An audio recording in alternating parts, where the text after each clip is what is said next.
Think about how you entertain yourselves today. You go to the movie theater, you rent movies off of Netflix. Maybe you're watching Tiger King. That's crazy. Um, Maybe you're watching football games. Maybe you're actually going to the game. Uh, Maybe you're watching pay per view boxing events or MMA, anything else of the sort. There are all kinds of different leisurely activities that you have access to nowadays because of technology. And so you're able to watch a sporting event that's hundreds of miles away and you're watching it live, or you're actually going to it, or you're going to a movie theater to watch a movie that was recorded months ago and it's shown on a projection screen. Okay, great.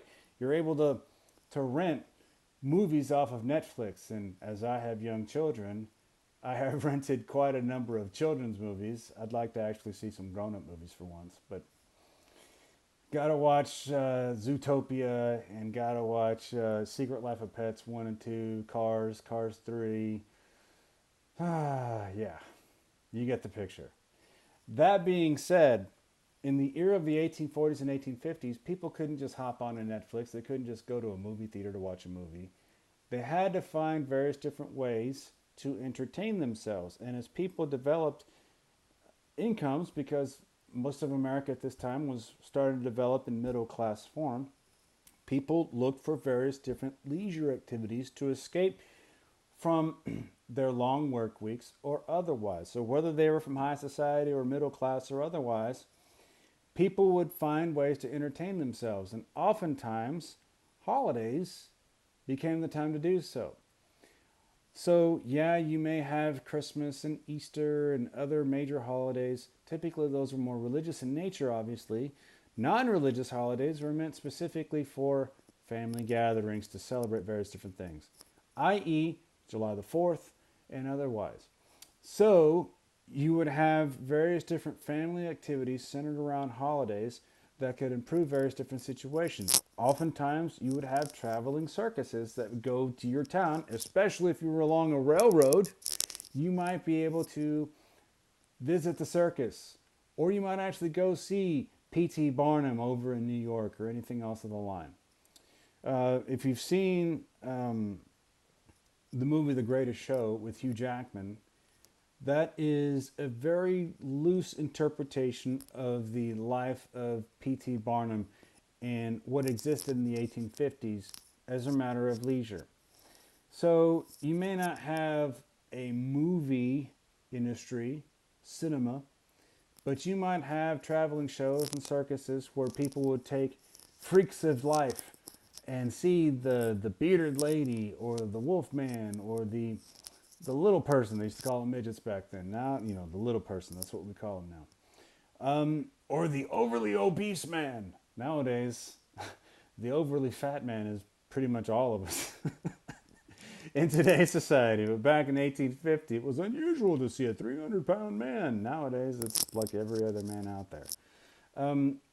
Otherwise, though, you would have freak shows, circuses.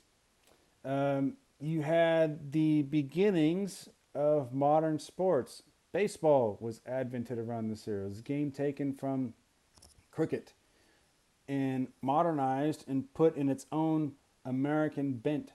So baseball became a sport around this era. Boxing, horse racing, cockfighting was also popular, even though then it was starting to see being as wrong. You have an emerging sports industry, especially if you're in a city. You might have access to people who might want to play professionally. You might have access to also see some of their games. And so that was something that came about. You would have minstrel shows around there to kind of poke fun at black people. But back then, that was kind of the norm. So you want to see how black people are stereotyped?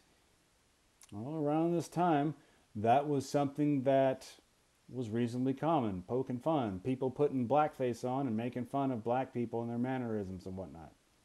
Yeah. Otherwise, though, Shakespeare was pretty big around this era. But to put an American bent on it, oftentimes there would be various different parodies. Now, understanding Shakespeare literature or otherwise Greek literature, you have two very strong emphasis and arenas. You have tragedy and you have comedy. So literary tragedy basically ends with a bunch of people dying at the end, like Hamlet. Heads up, if you've never read Hamlet, they all die at the end. Romeo and Juliet, they're gonna die. Okay. Well, what if you took a parody of it and you redid some of these tragedies and gave them happy endings, but actually acted them out in front of an audience? Okay, a little different bent on Hamlet or Romeo and Juliet. Um, Shakespeare comedies like uh, Much Ado About Nothing or anything else of the sort might be given a regional bent. A few years ago, I read a Greek comedy called Lysistrata. And basically, it's where you have loose interpretation. You have um, Spartan soldiers whose wives would not have physical relations with them unless they stopped warring with other people, unless they stopped fighting other people.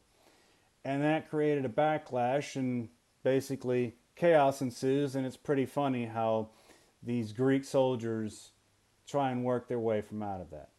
Well, that was put into modern forms, where basically a basketball team um, basically is warring with other teams and whatnot and starting fights with other teams, and their girlfriends wouldn't have relations with them unless they stopped acting certain ways. Hilarity ensues. So you have parodies based upon Shakespeare or other tragedies or other comedies, Greek or Shakespeare or otherwise, that came about in this era that provided entertainment context and things along those lines. So P.T. Barnum, Shakespeare parodies, minstrel shows, sports started to emerge in this era as people began to entertain themselves for leisure to escape.